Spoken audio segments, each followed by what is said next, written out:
Que dice la Sagrada Escritura que cuando hay una revelación y no se cumple es porque no es de Dios, es del diablo. No estoy apoyando a nada, pero Dios me dijo que usted es la próxima presidenta, porque Él me habló, no hay otro presidente, es un mensaje de Dios, usted es la presidenta de Guatemala. Dicen palabra de Jehová, de Yahvé, pero son solo visiones falsas.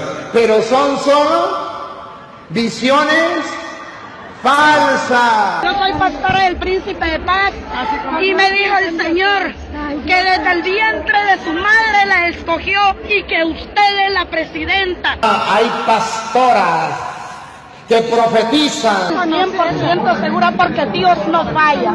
Dios no falla. Es una promesa de Dios. Sigue.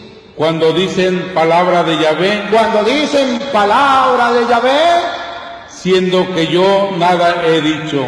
siendo que yo nada he dicho. Ustedes esperan que se cumpla lo que ellos dicen, porque ellos para engañar dicen palabra de Yahvé. Yahvé me mandó, Jehová me mandó. Dice Dios, yo no lo mandé.